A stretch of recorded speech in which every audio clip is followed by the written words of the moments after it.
Hi friends, welcome to Annam's Recipes. இன்னைக்கு இந்த வீடியோல பொங்கல் vlog தான் பார்க்க போறோம். வாங்க பாப்போம்.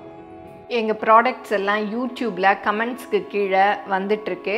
அதுல போய் கிளிக் பண்ணீங்கன்னா அதோட ரேட், டீடைல்ஸ் எல்லாமே இருக்கும். அதை கிளிக் பண்ணி நீங்க வேணுங்கிற பொருளை ஆர்டர் பண்ணி வாங்கிக்கலாம். ஞாயிற்றுக்கிழமை காய்கறிகள் எல்லாம் வாங்கியாச்சு. மொச்சி எல்லாம் வந்து உரிச்சு வச்சிட்டேன். ஏன்னா பொங்கல் அன்னைக்கு காலையில எல்லாத்தையும் உரிச்சிட்டு இருக்கணும், நேரம் இருக்காது. அதனால் உரிச்சு வச்சிட்டோன்னா ஈஸியாக இருக்கும்னு உரிச்சிட்டேன். அப்புறம் தேங்காயெல்லாம் கூட இதுக்கெல்லாம் குடுமியெல்லாம் எடுத்துட்டேன். ஏன்னா சமையலுக்கு தான் யூஸ் பண்ண போகிறேன் இந்த 2 தேங்காயும். அதனால் அது 2 இது பண்ணியாச்சு. முருங்கைக்காய் தான் ரொம்ப விலை இருந்தாலும் பொங்கல் அன்னைக்கு போடணும் இல்லையா, 200 ரூபா 1 கிலோ. அப்புறம் காய்கறிகள் எல்லாம் வாங்கி இப்படி வச்சுருக்கேன். ஏன்னா காலையில் எந்திரிச்சதும் வந்து நம்ம காய்கறிகள்லாம் நறுக்க ஆரம்பிச்சிடுவோம். ஏன்னா ஃப்ரிட்ஜில் இவ்வளோ காய்கறிகளையும் வைக்க இடமும் இல்லை. அதனால எல்லாமே அப்படியே வச்சுருக்கேன். இதெல்லாம் கொஞ்சம் ஈரத்துணி போட்டு சுற்றி வைக்கணும், இல்லாட்டா காஞ்சு போயிடும். அப்புறம் இதெல்லாம் சாமி கும்பிட்றதுக்கு கண்ணு பிள்ளைப்பூ, நிறைய இடத்துல வந்து கூரைப்பூன்னு சொல்லுவாங்க. இது வந்து கிட்னி ஸ்டோனுக்கு வந்து அவ்வளோ நல்லது. நான் வந்து இதில் கஷாயம்லாம் கூட போட்டு குடிச்சிருக்கேன். அப்புறம் ஆவாரம்பூ, அதுலேயே பாருங்கள் பிரண்டையெல்லாம் வச்சு கட்டியிருக்காங்க. மஞ்சள் மாவிலை எல்லாமே இருக்குது. அப்புறம் தோரணம் கரும்பு வந்து வெளியில் இருக்குது. அப்புறம் கொத்தமல்லி கருவேப்பிலை பாருங்கள் நிறைய கொடுத்துருக்காங்க. இதெல்லாம் வந்து க்ளீன் பண்ணிவிட்டு எடுத்து வைக்கணும். அப்படி வாங்குறச்ச கொடுத்தாங்க பாருங்கள், நிறைய கொடுத்துருக்காங்க. எல்லாத்தையும் இப்போ வந்து துணி போட்டு மூடணும். பாருங்கள் கொசு கூட உங்களுக்கு தெரியும், குட்டி குட்டி கொசு பாருங்கள் அப்படியே சுற்றிக்கிட்டே இருக்குது. அது இந்த குளிர்காலத்தில் வந்து ரொம்ப இருக்குது. அதுக்கு என்ன பண்ணுறதுன்னு தெரியல. அதனால் பரங்கிக்காய் மாத்திரம் ஒரு கவரில் போட்டுட்டு மற்றதெல்லாம் ஒரு துணி போட்டு அப்படியே மூடி வைக்கணும். பரங்கிக்காய் எடுத்து அப்படியே இந்த கவரில் போட்டு அப்படியே வச்சிட போகிறேன் இங்கேயே தான். ஏன்னா இவ்வளோ காய்கறியும் வைக்க ஃப்ரிட்ஜில் இடம் இல்லை. இதெல்லாம் ஃப்ரிட்ஜில் தான் இருந்தது. இதெல்லாம் தூக்கி ஃப்ரிட்ஜில் வச்சிடணும். மொச்சை இல்லாட்டா ரொம்ப கருப்பாயிடும். இப்போவே கொஞ்சம் பாருங்கள் உரிச்சது கொஞ்சம் கலர் மாறிடுச்சு. மஞ்சள் கொத்து வாழை இலையெல்லாம் இந்த மாதிரி ஒரு துணியில் வச்சுருங்க. துணி எடுத்து லைட்டாக அப்படியே தண்ணி தொளிச்சிடணும். தண்ணி தொளிச்சுட்டு அதில் வச்சு சுற்றி வச்சிட்டோன்னா காலையில் அப்படியே ஃப்ரெஷ்ஷாக இருக்கும். இப்படி வச்சுட்டு நல்லா சுற்றிடணும்.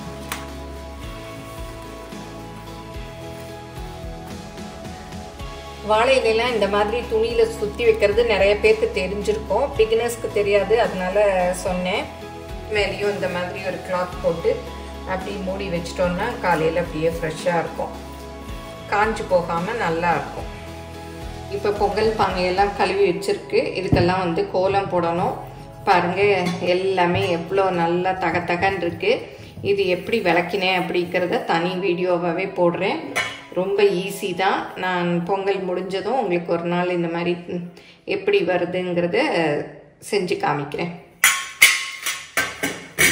இப்போ வந்து நான் செஞ்சு வச்சுருக்கேன் இல்லையா மாக்கோலம், அதில் தான் வந்து கோலம் போட போகிறேன். நிறைய பேர் இதை பற்றி டவுட்ஸ் எல்லாம் கேட்டிருந்தீங்க. அரிசி மாவில் போடலான்னு. இந்த மாதிரி அரைச்சி பச்சரிசி ஊற வச்சு அரைச்சி போடுறது தான் நல்லாயிருக்கும். இப்போ நான் இதில் தான் ஒரு கொஞ்சம் எடுத்து தண்ணியில் ஊற வச்சுக்குவேன். எவ்வளோ வேணுமோ ஒரு 5 நிமிஷம் விட்டோன்னா நல்லா ஊறிடும். ஊறின பிறகு நம்ம வந்து கோலம் போட்டுக்கலாம். நீங்கள் தரையில் போட்டுக்கலாம், மேடையில் போட்டுக்கலாம், சாமி முன்னாடி போட்டுக்கலாம், எல்லா இடத்துலையும் போட்டுக்கலாம். பாருங்கள் இப்போவே நல்லா வந்துடுச்சு. இன்னும் ஒரு 5 நிமிஷம் விட்டோன்னா நல்லா ஊறி நல்லா வந்துடும். பாருங்கள் இதுதான் வந்து கோலம் போட நல்லாயிருக்கும். நம்ம வெறும் மாவு நிறைய பேர் கேட்டிருந்தீங்க, அரிசி மாவு அரைச்ச மாவுலாம் போட வருமானு. அதுலெல்லாம் இந்த அளவு அழகாக போட வராது. இந்த மாதிரி அரைச்சி பண்ணுறதுல தான் நல்லா போட வரும். நான் எல்லா பானிக்கும் கோலம் போட்டுட்டு உங்களுக்கு காமிக்கிறேன். மாவு வந்து இந்த மாதிரி கரைச்சிக்கணும். பானையில் மாக்கோலமும் மஞ்சள் பொடி கோலமும் போட போகிறேன். இது எங்கள் அன்னம்ஸ் மஞ்சள் பொடி தான். இதில் கொஞ்சமாக தண்ணி ஊற்றி கலந்துட்டு பட்ஸில் தான் போட போகிறேன் லைட்டாக.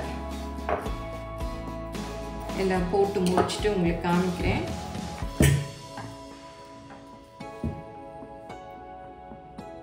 இதில் வந்து நம்ம துணியிலலாம் போட்டோம்னா ரொம்ப திக்காக வந்துடும், அப்புறம் நமக்கு போட முடியாது. அதனால இந்த மாதிரி பட்ஸில் போட்டோம்னா ஈஸியாக இருக்கும். அப்படியே சின்னதாக அழகாக இருக்கும் காஞ்ச பிறகு பார்க்க.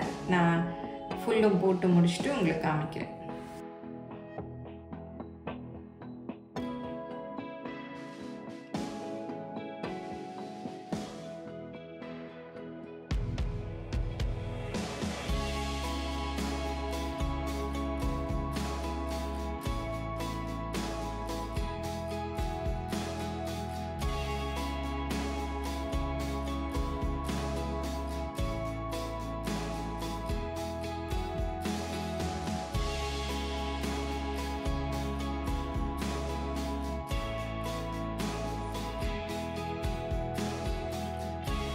பொங்கல் பானைக்கெல்லாம் கோலம் போட்டாச்சு பாருங்க.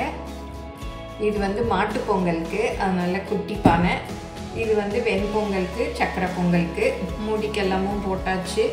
அப்புறம் கீழே வைக்கிறது, இதை வந்து கலவடைன்னு சொல்லுவாங்க, பிரிமனைன்னு சொல்லுவாங்க, இதுக்கும் போட்டாச்சு. மஞ்சளும் போட்டிருக்கேன் பாருங்க நடுவில்.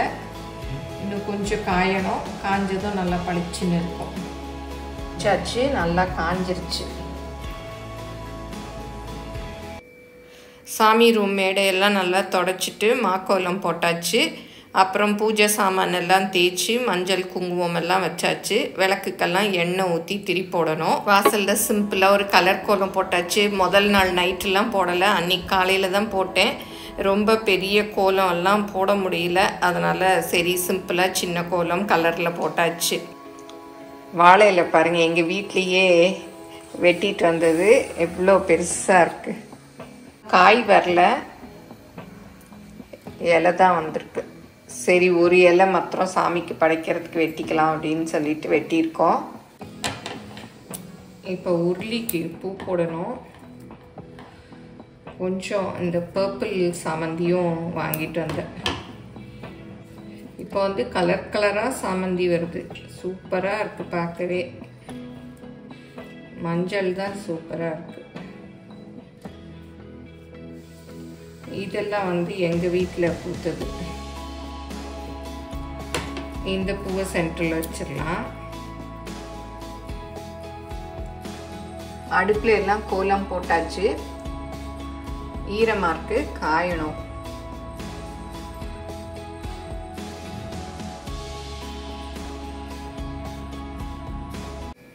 ஒம்பது டு 10:30 பொங்கல் வைக்க நல்ல நேரம்னு சொன்னாங்க. அதனால் 10:30 பொங்கல் வச்சாச்சு. பொங்கல் வச்சு முடிச்சு தான் அப்புறம் வந்து காய்கறிகள் எல்லாம் சமைக்கணும். பொங்கல் குழம்பு எல்லாமே. நாங்கள் எப்போவுமே 2 பொங்கல் வைப்போம். பெரிய பானையில் வெண்பொங்கலும், இந்த சின்ன பானையில் சக்கரை பொங்கலும் வைப்போம்.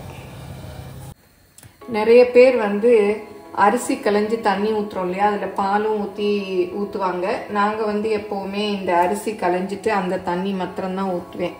அதுதான் வந்து பொங்கி வரும் பாருங்க, பொங்கி வரப்போகுது.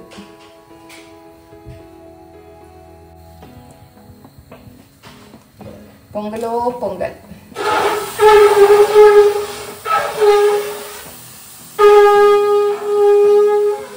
இப்போ வந்து இதில் இருந்து தண்ணி எல்லாம் கொஞ்சம் எடுத்துட்டு அரிசி போட்டுக்கலாம். அப்படியே நம்ம அரிசி போட்டோம்னா தண்ணி எல்லாம் அப்புறம் வெளியில் வந்துடும். இவ்வளோ தண்ணி எடுத்து வச்சுட்டேன்.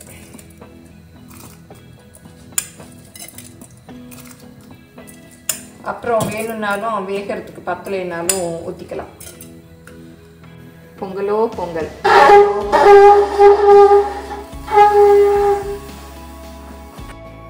சின்ன பானை ஃபஸ்ட்டு பொங்கிருச்சு, பெரிய பானை இப்போ தான் வந்து பொங்குது. அரிசி கொஞ்சம் போட்டுட்டு பொங்கின உடனே அதில் இருக்க தண்ணியெல்லாம் எடுத்துடணும். எடுத்துட்டு அப்புறம் வந்து அரிசி போடணும். இந்த தண்ணியை வேஸ்ட் பண்ணாமல் வேகிறதுக்கு பத்தலைன்னா அப்புறம் கூட நம்ம ஊற்றிக்கலாம். புது பச்சரிசி தான் வந்து பொங்கலுக்கு போடுவோம் இல்லையா, அதனால தண்ணி கொஞ்சம் ஊற்றினாலே போதும், சீக்கிரம் வெந்துடும். பத்தலைன்னா இதுலேருந்து எடுத்து ஊற்றிக்கலாம். நல்லா ஒரு 3/4 பதம் வெந்துருச்சு. வெந்த பிறகு தான் வெல்லம் போடணும். இந்த அளவில் ஒரு அளவுக்கு அரிசி போட்டேன், அதுக்கு வெல்லம் போட்டுடலாம். சரிக்கு சரி போட்டால் கரெக்டாக இருக்கும். நீங்களும் சுவையாக சமைக்கணுமா? எங்கள் மசாலா பொடிகளை யூஸ் பண்ணி பாருங்கள். அதெல்லாம் வாங்கணுன்னா ஸ்க்ரீனில் வர்ற வெப்சைட்டுக்கும் வாட்ஸ்அப் நம்பருக்கும் போய் ஆர்டர் பண்ணிங்கன்னா நீங்கள் வேணுங்கிறத வாங்கிக்கலாம். இப்போ நல்ல வெல்லம் எல்லாம் கரைஞ்சிருச்சு. அடுப்பை ஆஃப் பண்ணிடலாம். கொஞ்சம் தேங்காய் போட்டுக்கலாம். எடுத்து வச்சுட்டு முந்திரி கிஸ்மிஸ்லாம் அதையும் போட்டுடலாம். அது ரொம்ப சூடாயிடுச்சுன்னு எடுத்து வச்சுருந்தேன். அவ்வளோதான், சக்கரை பொங்கல் ரெடி ஆயிடுச்சு. இது சூடாக இருக்கும், அதனால் இறக்கி வச்சிடலாம் அடுப்பில். ஏன்னா வெங்கலம் இல்லையா, சூடு ரொம்ப நேரம் இருக்கும். வெள்ளை பொங்கலும் ரெடி ஆயிடுச்சு. இதை இறக்கி வச்சிடலாம். அப்புறம் இந்த தண்ணியெலாம் அப்படியே இந்த சூட்லேயே இஞ்சிரும். அடுப்பை ஆஃப் பண்ணிட்டேன்.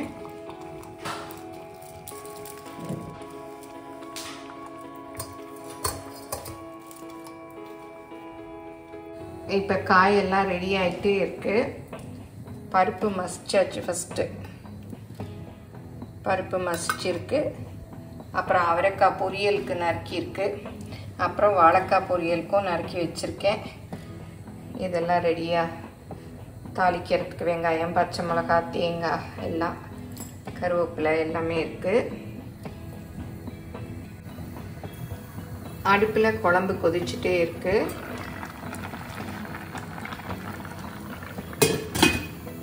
அப்புறம் இந்த பக்கம் மொச்சை கூட்டு. நான் எப்போவுமே பலகாய் குழம்பு இந்த மாதிரி இட்லி பாத்திரத்தில் தான் வச்சுருவேன். ஏன்னா நிறையா இருக்கு இல்லையா, இது குழையாமல் நல்லா வெந்துடும். கடைசியாக தான் வந்து தாளித்து கொட்டணும்.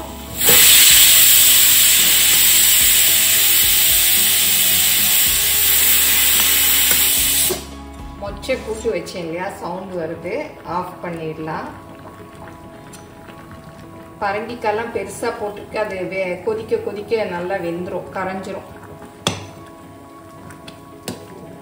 இந்த குழம்பு அப்படியே வச்சா இன்னைக்கு விட நாளைக்கு நாளன்னைக்கு தான் ரொம்ப நல்லா இருக்கும். இதை வந்து மொத்தமாக வந்து கொதிக்க வச்சிடக்கூடாது. இதெல்லாம் அப்படியே எடுத்து ஃப்ரிட்ஜில் வச்சிடணும். உங்களுக்கு டெய்லி எவ்வளோ வேணுமோ அதை மாத்திரம் ஃப்ரிட்ஜிலேருந்து எடுத்து சூடு பண்ணிட்டு சாப்பிட்டீங்கன்னா நல்லா தீர்ற வரைக்குமே வச்சுக்கலாம். நல்லா இருக்கும். நல்லா 5 நாள் வரைக்குமே நல்லா இருக்கும். இந்த இட்லி பாத்திரம் வந்து எங்கள் அண்ணன் ஷாப்பில் கிடைக்குது இல்லையா, அந்த 7 குழி இட்லி பாத்திரம்னா அதில் தான் வச்சுருக்கேன் குழம்பு. ஏன்னா எப்போவுமே இது பெருசாக இருக்கும் இல்லையா, அதனால் எப்போவுமே இட்லி பாத்திரத்தில் தான் வைப்பேன். அதனால் நம்ம இட்லி மாத்திரம்தான் அதில் அவிக்கணும்னு இல்லை, இந்த மாதிரி குழம்பு இதெல்லாமும் வைக்கலாம். அடியெல்லாம் பிடிக்காது, நல்லாயிருக்கும். நிறைய பேர் வாங்கியிருக்கீங்க, ரொம்ப நல்லா இருக்குன்னு சொல்லியிருக்கீங்க. அதனால இந்த மாதிரி யூசர்ஸ்க்கும் நம்ம வந்து அதை உபயோகப்படுத்தலாம். அதுக்காக தான் சொன்னேன். தாளிச்சு கொட்டிடலாம். கடைசியாக தாளிச்சு கொடுத்தா தான் நல்ல வாசமாக இருக்கும். கருவேப்பிலையெல்லாம் நிறையா போடுங்க. இப்போ குழம்பு ரெடி ஆயிடுச்சு. அடுப்பு ஆஃப் பண்ணிடலாம். இந்த குழம்பு எப்படி வைக்கிறதுங்கிறது டீட்டெயில்டாக கூட வீடியோ போட்டிருக்கேன். அது கூட செக் பண்ணி பாருங்கள். பொங்கல் குழம்புன்னு. வாழைக்காய் பொரியலும் பண்ணியாச்சு. எல்லா சமையலும் முடிஞ்சது. சமையல் எல்லாம் முடிஞ்சிருச்சு. வெண்பொங்கல், சக்கரை பொங்கல்,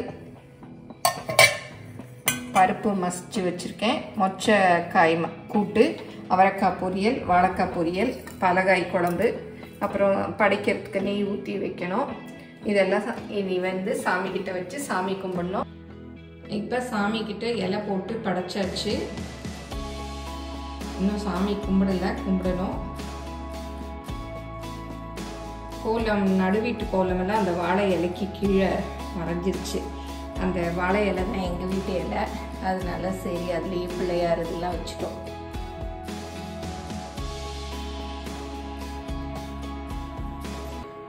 இங்கே கும்பிட்டுட்டு அப்புறம் அங்கே கும்பிடணும். கடைசியாக தான் விளக்கு சட்டியெல்லாம் எடுத்து வைக்கணும். அதுக்கு வந்து அங்கே கோலம் போட்டு வச்சுருக்கேன். இங்கே பொங்கல் பானைக்கு 2 கோலம் கீழே அதே மாதிரியே போட்டிருக்கேன். அது மேலே தான் 2 பொங்கல் பானையும் வச்சுருக்கேன்.